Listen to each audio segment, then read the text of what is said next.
Halo guys, selamat datang di 1% Podcast. 1% Podcast adalah bagian dari 1% startup life school terbesar di Indonesia. Dalam podcast ini kita bakal ngebahas topik-topik seputar kesehatan mental, pengembangan diri, serta edukasi life skills dengan tamu yang handal di bidangnya. Kami ingin kamu untuk bisa mendapatkan insight baru dan berkembang seenggaknya 1% setiap harinya. So that's all, enjoy 1% Podcast untuk hidup seutuhnya.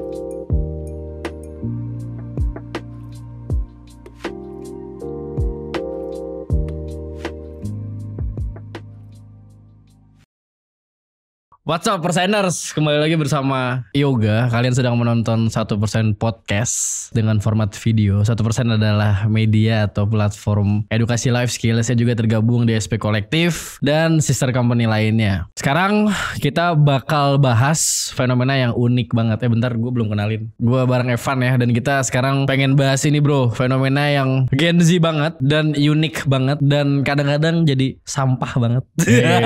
Kita bakal bahas fenomena healing. Oke, siap.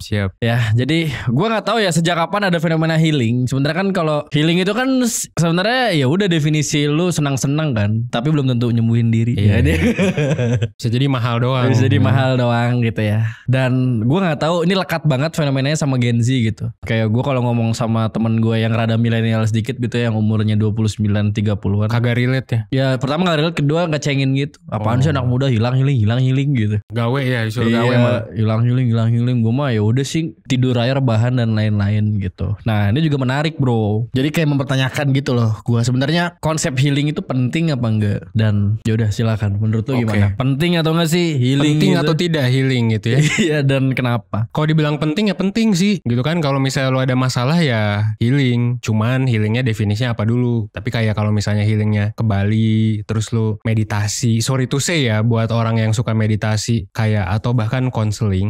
Kalau misalnya itu nggak nyelesain masalah lu, ya bisa jadi kayak buang-buang waktu doang sih. Bahkan hal yang positif ya. Tapi syukur kalau positif ya. Meditasi kayak gitu-gitu. Tapi kayak kalau misalnya setiap ada masalah lu meditasi, lu dengerin lagu galau dan lain sebagainya, dan tapi lu gitu-gitu aja, ya itu jadi nggak penting sih. Gue rapain deh pertanyaan deh.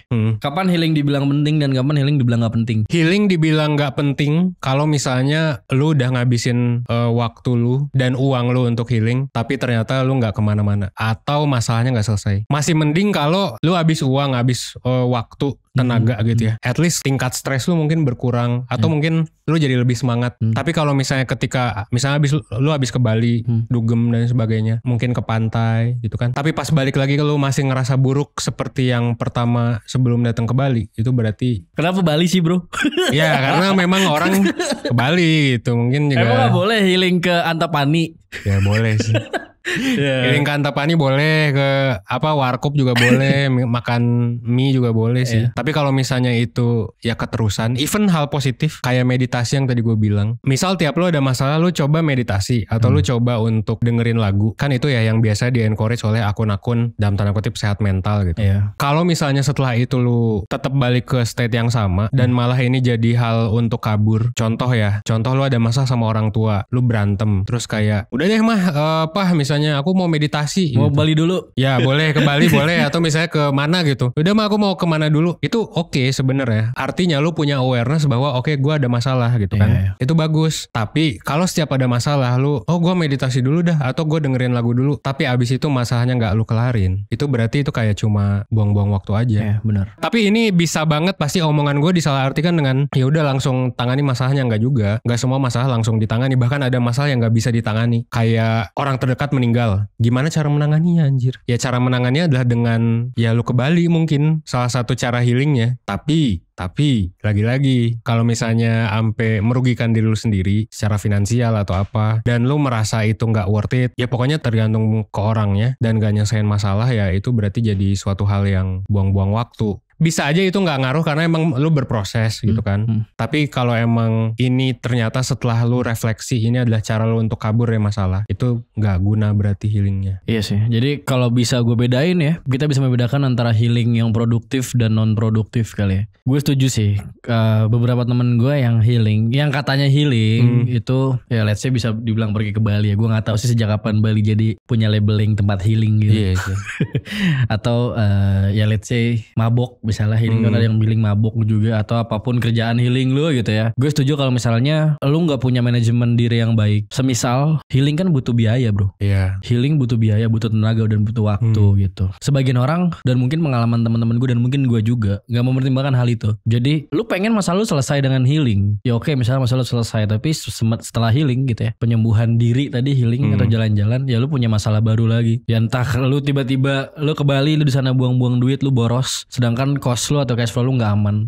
Kayak gitu. Atau let's say lu tadi bilang cabut, lari dari masalah. Let's say lu healing tapi lu nggak ngerjain kerjaan lu cabut dari kerjaan kantor, ya lu dicariin sama bos lu, misalnya dicariin sama manajer lu, ya itu bikin nambah masalah lagi. Terus waktu juga sih ya, cuman kalau waktu gue nggak terlalu ini sih. Ya waktu mah healing nggak berapa lama sih bro, healing paling 3 hari 2 hari. Dan preferensi orang juga sih, pakai gitu. waktunya buat apa kan. Jadi maksud gue healing tuh bisa jadi produktif dan non produktif gitu. Bisa jadi produktif semisal lu healing dan lu punya manajemen yang oke. Lu juga perlu manajemen cash flow, cost lu juga. Terus apa target lu dan lain-lain gitu ya. Dalam healing itu penting gitu ya. Jadi kalau menurut gue kalau healing cuman sekedar jalan-jalan, hahaha, tapi lu nggak tahu sebenarnya ngapain. Bahkan sentimennya, ini gue rada sentimen gitu ya. Bahkan kayak ini asumsi ya. Mungkin beberapa orang ada yang pengen nunjukin, wah gue lagi di sini nih, gue lagi di sana gitu ya. Karena status sosial itu ya dampak dari sosmed juga sih gitu ya. Itu bisa jadi non produktif. Berarti tolak ukurnya setelah lu kan banyak ya bro. Gue juga pernah ngerasain gitu ya, kayak gue istirahat. Let's say misalnya cuti deh. Iya cuti. Gue healing misalnya cuti.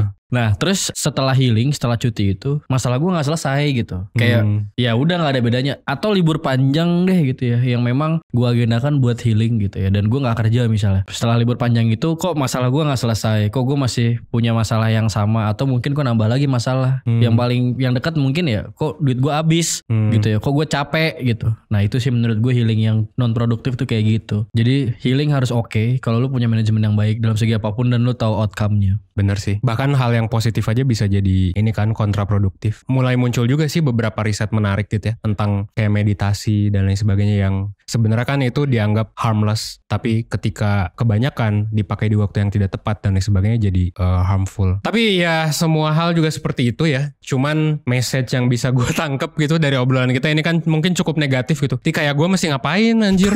Kayak meditasi gak boleh, ngelakuin sesuatu hal gak boleh. Sebenarnya lagi-lagi untuk orang awam mungkin yang harus sangat dihindari adalah healing yang negatif ke diri sendiri. Minimal itu dah. Kayak misalnya mabok kan negatif ke diri sendiri. Atau misalnya makan terlalu banyak kan negatif ke diri sendiri. Iya gak sih? Atau misalnya kabur dari masalah itu kan negatif ke diri sendiri. Jadi buat umum sih seperti itu. Tapi kalau lu udah nyampe ke level tertentu nih, lu misalnya udah mencoba berbagai macam jenis healing, nah nanti lu bisa belajar bahwa jangan-jangan lu healing tuh untuk kabur gitu. Contohnya kayak yaitu dengerin musik dan lain sebagainya. Sesuatu yang lu pikir adalah hal yang harmless, dengerin lagu galau dan lain sebagainya, tapi ternyata itu malah membuat lu kabur terus-terusan dari masalah. Tapi masalah sebenarnya itu gak pernah lu address, gak pernah lu obrolin sama pasangan, gak pernah misalnya lu obrolin sama orang tua, sama pasangan, sama temen, sama kantor. Jadi kalau kabur tuh gak banget ya? Kabur tuh cenderung malah bikin masalah kayak tadi. Udah uang habis, pas balik lagi gitu-gitu aja, atau bahkan masalahnya jadi tambah banyak. Ya, mungkin yang gue highlight karena lu gak belajar sih. Gue pribadi termasuk orang yang punya idealis ya, kalau ada masalah hadepin aja sih gitu ya. Kalau misalkan cabut ya susah sih. Pertama lu gak belajar, kedua masalah lu gak selesai, ketiga ya lu jadi gak tenang karena masalah lu gak, ya lu gak dapat apa-apa anjir. Bisa jadi dalam beberapa konteks kayak gitu. Iya. Ya gue ngerasain sih, pernah juga gue kabur gitu ya. Gak cuman kabur dalam arti literal gue kabur kemana-mana gitu ya. Let's say kabur ya gue diemin gitu dan lain-lain, itu kan ya sebenarnya gak nyelesain masalah gitu. Tapi gini Van, gue tadi kan ngomong soal penyebab healing menjadi non produktif gitu ya, atau gak bisa jadi solusi. Statement gue adalah ketika healing tersebut itu gak kasih outcome apa-apa ke lu. Gue gak tahu sih, mungkin beberapa orang ada yang relate juga ya. Menurut lu kenapa healing tuh bisa jadi gak produktif, malah bisa nambah masalah baru? Oke, jadi penyebabnya ya. Sebenarnya penyebabnya kayaknya self awareness sih. Salah satunya ya menurut gue. Karena ibaratnya lu gak sadar gitu bahwa lu kabur. Jadinya seakan-akan ini adalah sesuatu yang produktif untuk dilakukan. Meskipun gue juga agak kontra sih, maksudnya dengan healing tuh mesti ada outcome-nya gitu, paham gak? Oh gitu. Gimana ya kalau ada outcome-nya juga apa gitu? Biar setengahnya lu gak stres, itu kan outcome juga. Iya sih, tapi itu maksudnya intinya self-awareness. Kalau misalnya healing itu ada outcome-nya jadi kayak kerja gitu, makanya jadinya kerasanya. Bisa gue ganti gak? Bukan outcome deh, kayak impact atau dampak ke lu minimal. Bener sih, bener. Outcome tuh terlalu apa ya? Tapi impact pun kalau misalnya dicari-cari, balik lagi ke self-awareness sih, maksudnya kemampuan lu untuk tahu bahwa ini tuh healing yang tepat gitu buat lu. Nah itu tuh orang banyak yang gak tahu dan banyak yang nyari tahu, dan akhirnya juga kalau ekstrim satu lagi kan, ini ekstrim yang satu ya, yang mana orang ibaratnya kecanduan dalam tanda kutip, kecanduan healing. Nah ada juga yang satu lagi, orang jadi gak percaya healing karena setiap mereka healing gak kerasa outcome-nya. Jadinya kenapa dia? Jadi dua-duanya itu buruk sebenarnya. Yang satu kebanyakan healing karena mereka kagak tahu healing yang tepat. Yang kebanyakan healing ini bisa juga jadi satu ekstrim yang lain, kagak percaya bahwa healing itu bisa ngasih outcome. Jadinya gawe terus dan lain sebagainya. Denial bahwa ada masalah, gak butuh healing kayak gitu-gitu. Itu sih, jadi dua-duanya juga ada masalahnya masing-masing. Tapi kayaknya kita bisa sepakat sih mungkin masalahnya itu ada di awareness mungkin. Karena ibaratnya lu gak tahu aja penyelesaian yang tepat buat masalah lu tuh apa. Lu mungkin butuh konsultasi.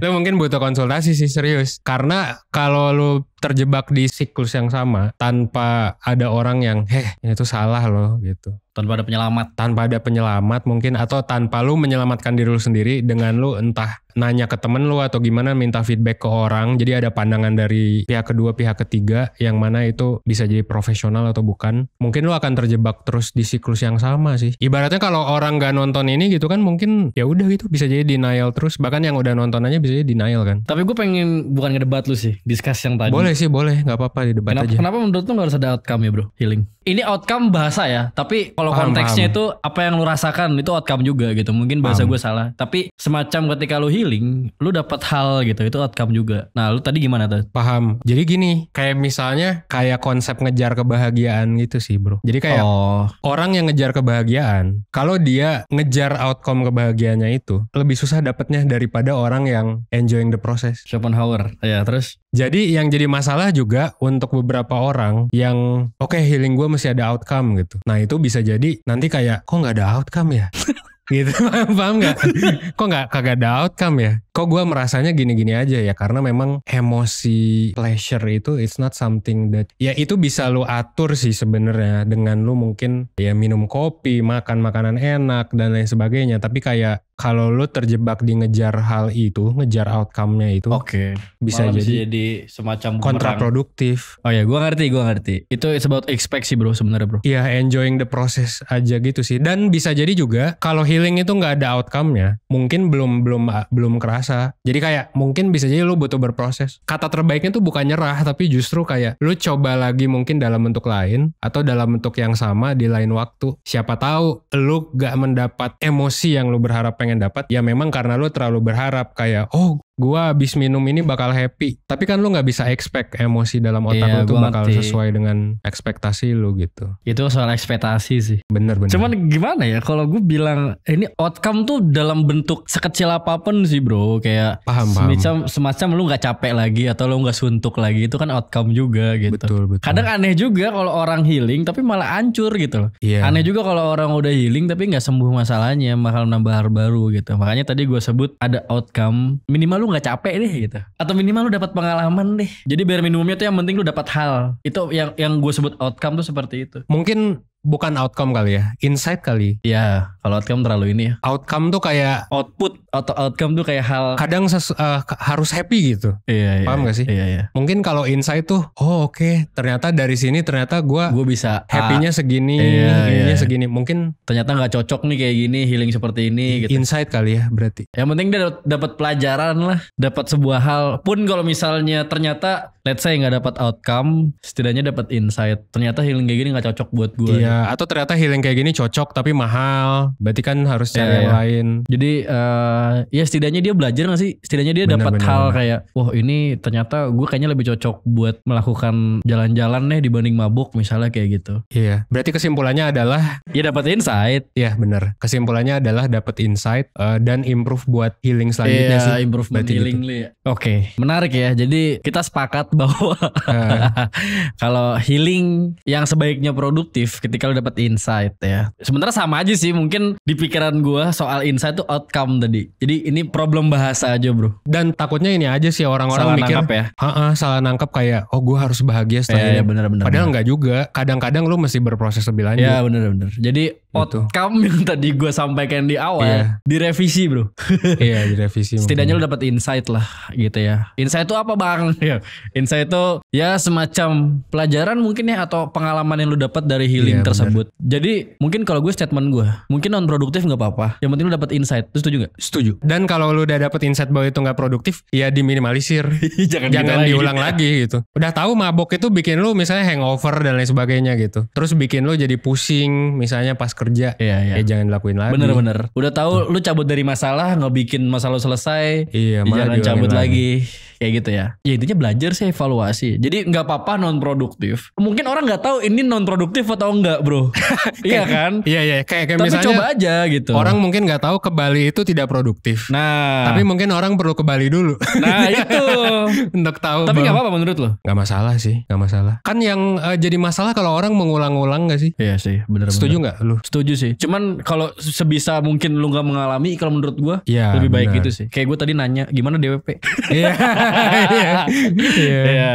Ya kadang lu butuh mengalami dulu, nggak apa-apa. Tapi kalau misalkan lu nanya, let's say teman-teman lu udah pada ke Bali, gimana pengalaman Bali gitu ya. Iya. Ternyata teman-teman lu punya negatif, Iya. orang negatif ya kenapa enggak gitu. Mungkin lu bisa jadiin insight dari teman-teman kan kayak gitu. Statement kita adalah ketika memang lu ngerasa itu nggak cocok, ya udah ngapain harus dilakukan lagi. Tadi soal mabok, oke lu nggak tahu mabok itu bisa produktif atau enggak. Sometimes ya lu butuh mabok dulu misalnya kayak gitu. Tapi lu belajar, ternyata mabok tadi bikin hangover, Iya. bikin lu muntah-muntah. Dan secara long term Sakit. juga kan nggak bagus buat lambung dan lain Iya, sebagainya kan. kayak gitu. Jadi kalau misalnya lu udah tahu itu semacam hal yang non produktif, nggak apa-apa. Yang penting lu belajar dan improve. Ya intinya pesan buat teman-teman.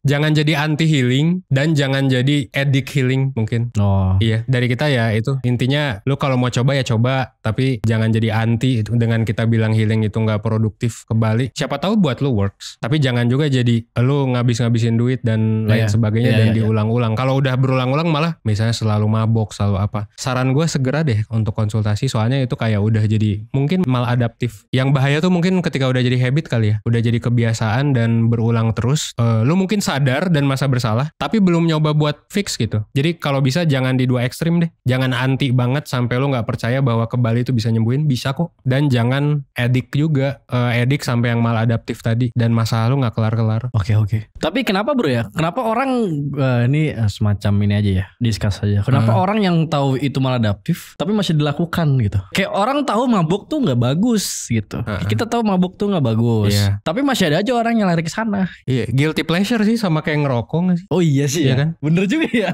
Sama kayak ngerokok, sama kayak ya masturbasi. Kalau ditanya kenapa ada orang yang gitu ya balik lagi guilty pleasure. Atau mungkin dia belum dapat coping yang baik bro, menurut gue bro. Iya, belum nyoba Hal baru yang mungkin bisa works dan butuh usaha sih emang untuk ngilangin ya itu ngerokok dan lain sebagainya. Ya gue ngerasain kok, dulu gue sempat rutin nge-gym kan, dan gue meninggalkan habit negatif gue, tidur malam dan lain-lain gitu. Ya emang ternyata butuh coping yang baru aja lagi gitu, butuh semacam kegiatan baru lagi aja sih. Jadi mungkin eksplorasi, mungkin teman-teman yang punya kecanduan gitu ya, coba hal yang menyenangkan lain aja sih, yang mungkin risikonya lebih sedikit gitu. Let's say nge-gym atau apa, main game mungkin dan lain-lain gitu ya. Kalau ini ada satu lagi pertanyaan gue. Gimana kalau misalnya healing yang menurut orang tuh kan menyembuhkan ya, tapi ada orang yang healingnya tuh aneh, semisal kerja. Menurut lu gimana? Lu relate gak?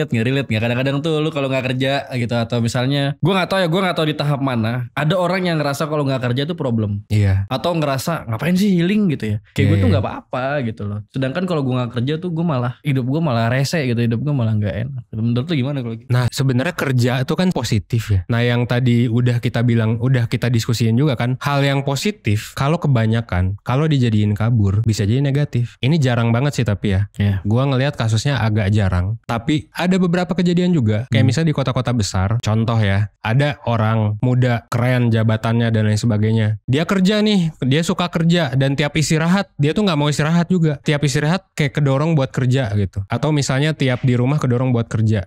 Nah ternyata pas dilihat dari aspek kurikulum 1% nih misalnya ya, aspek level 1-nya tuh ada yang fuck up. Misalnya basic relationship-nya nih sama keluarga.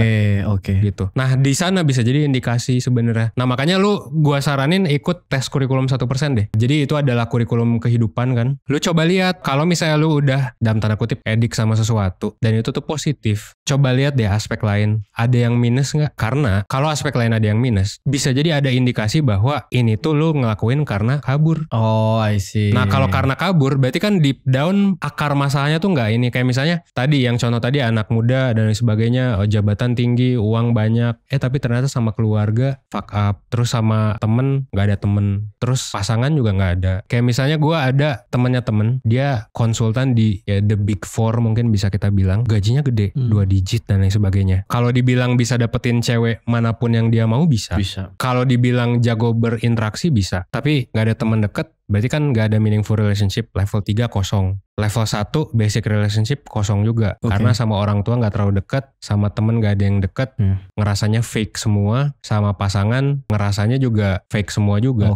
Akhirnya apa? Akhirnya depresi bro. Apakah dia high functioning? Berfungsinya oke. Bahkan jauh lebih oke daripada 99% orang. Masuk konsultan Big Four tuh mungkin 0, iyalah susah lah bro. Iya 0, sekian persen. Tapi meskipun dengan segala harta dan tahta itu, ya jika kurang wanita dan teman dan ini. Jadi tadi variabelnya soal pelarian tadi. Bisa jadi.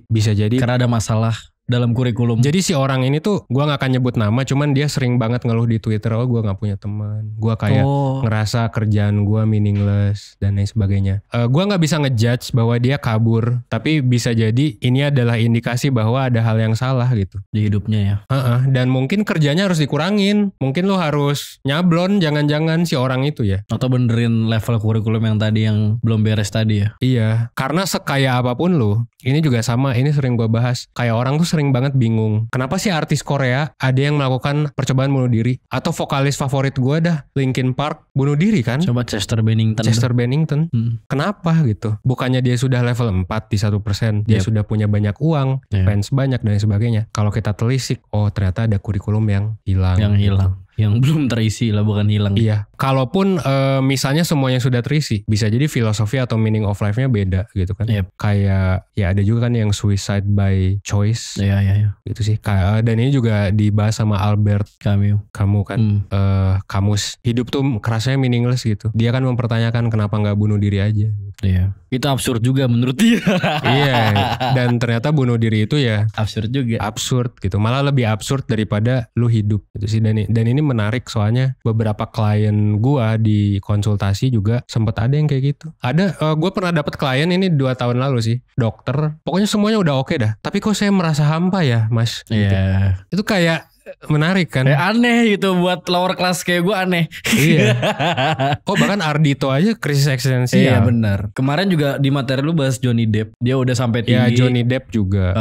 Ternyata punya masalah kayak gitu. Jadi kayak ini ya bro ya. Kita kan kadang lihat ini orang keren banget. Ini orang kayaknya sempurna banget, duitnya banyak, dokter nih dan lain-lain. Padahal sebenarnya ya orang juga punya masalahnya pribadi sendiri-sendiri. Which is juga relate sama kurikulum. Iya. Kayak gitu. Jadi tadi kita setuju ya. Kalau healing emang kesannya kabur itu gak baik, karena bisa jadi ada semacam level atau unsur dalam kurikulum yang memang belum selesai. Iya. Even untuk hal positif seperti kerja. Ya intinya kalau lo ngerasa buruk sih, kan si temen gue tadi tuh udah clear kalau dia merasa buruk dan dia sering mengeluh. Kalau lo mungkin jarang mengeluh ya, atau lo merasa hidup lo fine-fine aja sih, mungkin ya oke untuk kerja itu jadi sebuah hal yang passion mungkin buat lo. Which gue juga sebenarnya kayak gitu. Tapi kalau misalnya lo udah sering mengeluh, lo udah ngerasa capek dan lain sebagainya, ini adalah tanda bahwa lo mesti coba healing yang bener sih. Ya akhirnya teman gue itu ke psikolog sih, dan it works. Tadi yang gue highlight juga soal berlebihan sih bro. Perbincangan kita tadi ya, segalanya yang berlebihan itu toksik katanya. Iya benar. Setuju. Jadi kayak ya lo oke healing kerja, cuman kan kalau berlebihan juga kan itu gak baik buat lo gitu. Ya lo juga pernah bahas lah di soal konsep-konsep minimalism gitu kan. Iya. Menarik teman-teman ya. Jadi segala yang berlebihan tuh kadang gak baik. Even itu kadang baik buat lu, tapi mungkin lu juga gak sadar ya. Kayak Afan, ada orang yang ngerasa gue tuh baik-baik aja, tapi ternyata dia punya masalah gitu. Ada kan orang kayak gitu kan, gak aware kan. Denial kan itu artinya. Bisa denial atau gak aware bro. Bener kan. Nah sekarang gini bro, tadi kan kita udah bahas soal miskonsepsi dan lain-lain. Kita tahu bedanya yang non produktif dan produktif. Nah menurut lu apa dampak ya kalau misalnya memang orang punya labeling seperti ini? Healing tuh harus kayak gini nih, kayak ada standar healing gitu. Wah healing harus pergi ke Bali, healing tuh harus dugem, healing tuh harus nongkrong. Nah, gimana kalau misalkan ternyata standar-standar itu nggak bisa nyembuhin diri lu ternyata gitu loh. Justru orang salah miskonsepsi gitu, atau miskonsepsi gitu. Apa dampaknya buat diri sendiri? Wah, itu kalau udah keras kepala seperti itu ya, itu akan susah sih untuk healing beneran. Karena tiap state kehidupan lu juga beda-beda. Kadang healingnya juga masih beda gitu. Jadi kayak dampaknya adalah lu akan mungkin stuck di sana-sana aja. Dan sepertinya ada gak sih orang yang stuck di situ-situ aja? Mungkin karena ini ya, karena healingnya nggak kasih dampak dia apapun, atau dia nggak belajar sedikit Gak pun. belajar, gak ada insight. Jadi malah nggak gitu-gitu berkembang. terus, gitu-gitu terus. Oh, kayak misalnya gue, misalkan healing gue nongkrong, misalkan gue tahu healing gue itu nggak baik buat gue, terus gue nggak belajar, itu gue bakal jadi stuck. Bakal jadi stuck. Ibaratnya gini, kalau dari teori psikologi perkembangan tuh lu kagak lulus. Dan ini ada teorinya. Erik Erikson lu pernah denger gak? Pernah, cuman gue nggak pelajari lebih dalam. Ya kan? Jadi kalau di teori Erik Erikson, contohnya gini deh, di umur 20 sampai 40 itu sebenarnya yang dicari sama manusia, kalau kata Erik Erikson ya, itu adalah intimacy gitu. Dan si Erik Erikson ini ada biner gitu. Entah lu intimacy atau lu isolation. Oh. Jadi entah lu memiliki intimasi atau lu terisolasi. Nah, kalau lu tidak bisa menyelesaikan konflik di stage ini, yang mana berbeda dengan konflik di stage sebelumnya. Jadi kalau remaja tuh konfliknya biasanya identitas. Kalau pas bayi, konfliknya tuh biasanya trust atau mistrust. Nah, kalau ini nggak lulus yang trust atau mistrust, biasanya yang atasnya bakal ngaruh juga. Oh, semacam ini dong, attachment style gitu. Iya benar. Malah cukup berhubungan dengan attachment style. Kayak misalnya, contohnya gini deh, lu misalnya pas kecil lu nggak pernah dipeluk sama emak lu. Ini tuh ngaruh banget sebenarnya. Kan kalau dipeluk tuh ibaratnya lu bakal punya sense of trust. Secure. Iya, trust gitu kan. Dan lu bisa percaya sama orang lain. Oke. Pertama kali saat bayi gitu kan. Ya meskipun lu gak sadar gitu sekarang. Iya. Tapi lu juga bisa kayak punya mistrust ke orang. Karena tiap lu nangis kok gak ada yang datang. Oke. Dan ini konfliknya selalu ada di tiap fase kehidupan. Pas kecil juga ada autonomy versus shame and doubt. Jadi kayak misalnya kalau pas kecil lu kagak pernah dipuji sama orang tua lu, digoblok-goblokin mulu, dia akan insecure, shame, and doubt. Nah ini juga makanya yang perlu orang-orang sadar sih, bahwa perilaku-perilaku kita saat kecil tuh sebenarnya ngaruh. Dan bisa jadi mempengaruhi disposisi healing kita ketika kita dewasa. Dampaknya itu ya kayak gitu, kalau lu gak sadar bahwa lu tuh gak lulus di fase itu, lu akan stuck di sana. Kayak orang yang tidak menyadari bahwa dia punya mistrust, akan mungkin terus punya mistrust. Oh iya. Kalau nggak diobatin, kalau nggak ada aksi gitu. Ya jadinya nggak ini lagi sih bro, kalau gue ngeliat ya, selain stuck malah nimbul masalah baru nggak sih? Iya, malah jadi banyak masalah. Kayak orang yang pasti ada lah, orang mungkin di circle lu atau di siapapun, orang yang toxic relationship lagi Iya, gitu. bener-bener. Pasti ada lagi gitu. Atau ada orang yang tiap pacaran pasti dia selingkuh mulu. Atau misalnya orang yang ke circle ini dimusuhin, circle ini dimusuhin lagi, circle ini dimusuhin lagi. Itu kalau kata Pak Ahok tuh, lu udah goblok ngeyel. Kasar. Iya sih. Ya kan? Ya intinya mah gak belajar itu mah bro. Kayak dia gak bisa membedakan, oh ternyata gue udah pernah masuk masalah ini nih, terus gue terjebak lagi di masalah yang sama sampai tua bahkan. Iya. Ketiga, ya lu nimbulin masalah baru lagi menurut gue. Masalah bukan diri lu doang ya, bukan tahap lu doang, tapi kayak mungkin masalah finansial lu gitu, atau mungkin sesimpel fisik deh gitu loh. Lu tahu healing itu gak berguna buat lu misalnya kayak gitu, tapi lu masih lu jalanin, ya lu dapat capeknya doang gitu. Atau belum risiko lain misalnya pakai mabok, ya risikonya kan mungkin ya ke dalam badan lu, tubuh lu tahu itu nggak baik karena itu bisa menyebabkan penyakit gula, atau lu hangover gitu ya, atau asam lambung. Ya lu masih lo lakukan gitu ya. Ya udah, lu bukannya healing malah tambah masalah. Gue cerita dikit, gue tuh avoidance ya gitu, dan itu gue nggak pernah sadar. Gue merasa bahwa avoidance gue itu adalah penyelesaian masalah gitu dulu. Itu denial sih kayaknya. Jadi gue tuh kan tiap ada orang atau bahkan masuk organisasi tuh sering kali kalau nggak cocok dikit gue tuh cabut. Nah itu kan dulu gue menganggap itu sebagai penyelesaian masalah. Sampai akhirnya gue ke psikolog tanpa gue sadar ada masalah itu. Gitu sih. Dan jujur setelah itu kehidupan gue improve banget sih. Nah gue akhirnya baru tahu setelah ke psikolog itu bahwa oh ini mah maladaptif cuy, kata psikolognya gitu kan. Jadi kayak gue kan dulu tuh sebulan resign bro. Abis dari company sebulan resign. Ada pertemanan sedikit yang gak cocok, gue langsung jauhin dan lain sebagainya. Well itu bisa jadi works, dan gue merasa itu works. Cuman ketika ketemu psikolog, kayaknya ini maladaptif deh. Terus kayak dia tanya-tanya ke gue, oh bener juga ya gitu. Gak bisa gitu lu tiap hubungan lu dibakar gitu apa jembatannya. Gak bisa kalau gitu lu lama-kelamaan atau gue lama-kelamaan akan sendiri gitu sih. Ya gue merasa intinya ketika gue cut sebuah circle atau gue cut sebuah organisasi itu tuh gue healing gitu. Oh, I see. Padahal gue kan cabut dari masalah gitu. Lu bisa aja misalnya punya solusi lain untuk Evan saat itu ya. Entah itu dengan gue ngobrol sama ketua organisasinya, misalnya kalau gue ada yang gak nyaman atau gue bisa ngapain. Dan itu gue jujur di fase gue masih bukan musuhan sih. Gue gak terlalu dekat sama orang tua waktu itu. Kalau sekarang alhamdulillah sih ya, gue maksudnya bisa at least sampai sekarang dekat sama mertua, sama orang tua gue. Kebetulan gue punya 4 orang tua sih, karena broken home itu tadi, yang sepertinya bikin gue stuck, yang gue mesti selalu kabur gitu dari sebuah circle, karena kayak mungkin sejak SD kan ortu gue tuh cerai SD, nah gue tuh pasti nyari pelarian ke PS. Nah alhamdulillah memang bukan narkoba ya. Gitu. Alhamdulillah bukan narkoba, bukan minuman keras. PS, gue bisa main 10 jam, 20 jam. 20 jam gue sering loh dulu pas SMA. Gila 20 jam main PS. Iya, dan itu fase dimana gue kayak mungkin males di rumah. Nah itu pelariannya gue ke... Itu healingnya ya? Healing gue ke PS. Oke. Alhamdulillah works dan mungkin positif. Gue jadi belajar banyak hal. Tapi gak kebayang sih kalau gue gak ke psikolog saat di tahun 2019. Gak akan ada Evan di fase sekarang. Mungkin gue akan jadi snob aja gitu. Yang kayak dan kagak ada temennya juga. Bayangin orang yang tiap gak cocok sama orang terus main PS. Iya main PS. Tapi jadi cabut gitu. Cabut. Ngerti gue. Itu gue cerita sedikit. Jadi awareness lo justru timbul ketika lo ke psikolog. Yes, timbul ketika gue nyoba hal baru. Nyoba hal baru yang bermanfaat. Dalam hal itu ke psikolog. Jadi yang gue highlight, lo butuh kadang perubahan di hidup lo ya, atau di hidup kita butuh semacam profesional atau ya udah bantuan orang lain sih.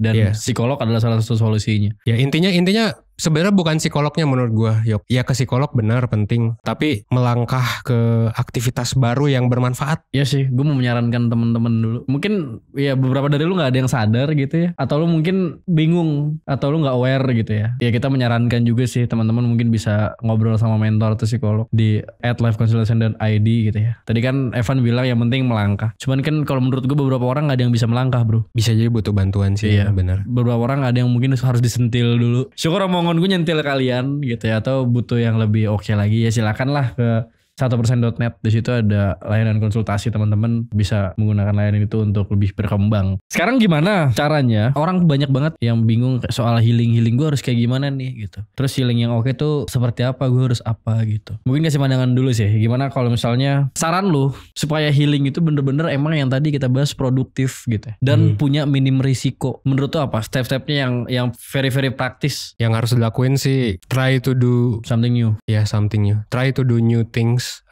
Nyoba hal baru yang bermanfaat. Dan mungkin lo gak pernah nyangka lo bakal ngelakuin itu. Gue juga dulu gak pernah nyangka gue bakal konsultasi. Gue merasa gue gak butuh. Alhamdulillah tapi gitu ya. Dan sejak dari sana akhirnya gue coba memberanikan diri aja. Maksudnya untuk ikut seminar-seminar yang dulu gue anggap cheesy. Akhirnya waktu itu gue jadi lebih sering nonton TED Talk yang mental health dan lain sebagainya. Yang dulu gue anggap ya gue gak butuh. Tapi ya gue coba aja. Gue juga coba mengatasi konflik dengan cara yang lain selain kabur gitu. Alhamdulillah setelah beberapa tahun ya tesnya sekarang jadi secure. Lu bisa ikut tes psikologinya juga by the way di 1% ya. Gratis ya? Iya gratis ya. Try to do something new. Itu yang paling utama kayak menurut gue. Untuk ikut event-event, webinar-webinar, seminar-seminar apapun itu gitu ya. Ya kebetulan ada event 1% juga kan. Gitu. Kalau dulu sih gak ada 1%. Jadi kayak mungkin kalau udah ada 1% Evan yang dulu kayaknya bakal ikut sih. Meskipun gue gak pernah menyangka Evan bakal ikut yang seperti itu. Tapi kayak coba aja dulu. Oke. Jadi tadi mencoba hal baru kan. Tapi sekarang coba gue balik lagi. Kapan waktunya orang tahu kalau dia butuh hal baru? Kalau menurut gue gue dulu nih. Kalau menurut gue ketika memang healing atau yang dilakukan ya pasti jelas gak dapat apa-apa. Atau justru lu malah ngerasa masalah sedangkan sudah banyak healing yang lu lakukan gitu ya. Nah kalau menurut lu gimana? Gua kayaknya malah ngerasa lu harus terus ngakuin hal baru sih. Oh gitu. Soalnya fase hidup tuh selalu berubah gitu loh. Jadi kayak meskipun lu anggap aja lu udah nyaman gitu ya dengan healing lu sekarang.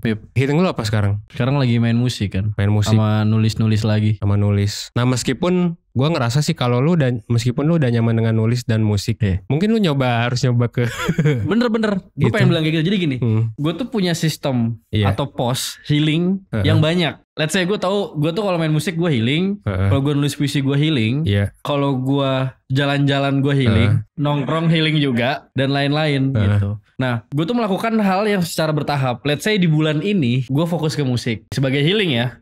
Kadang orang bosan dong. Ada juga yang mungkin nanya, Van, gue healing kayak gitu bosan harus ngapain? Ya udah, entah lu ngelakuin hal baru atau ketika lu udah sadar ternyata hobi lu tersebut, ya udah lu ulang lagi hobi lu. Gue tuh pasti kayak gitu, Van. Jadi kalau misalkan dalam tahun ini, kayaknya tahun ini tahun nulis nih, gue bakal bikin buku. Tahun depan tahun fotografi gitu. Gue tuh gitu. Terus tahun depan lagi mungkin tahun bikin karya yang lain gitu atau platform baru. Mungkin bisa diterapin sama teman-teman ya. Jadi setidaknya lu tahu pos-pos healing lu dulu. Lu tahu pos-pos kemana lu harus nyembuhin diri kayak gitu. Semisal lu bosan ya, wajar dong. Orang juga main hobi bakal jadi bosan sih menurut gue gitu ya. Gamers pun mungkin jadi bosan kadang-kadang. Jangankan main game deh, misalkan lu baru ngulik kopi ya. Kopi ya. Tapi lu pernah membayangkan gak lu bakal bosan di kopi lu ini? Bahkan gue ngulik kopi udah dari 3 tahun lalu bro. Dan setahun sempet. Tahun kedua kagak ngulik gue. Iya. Gitu. Akhirnya lu ngulik lagi kan? Akhirnya gue ngulik lagi, balik lagi ke ini.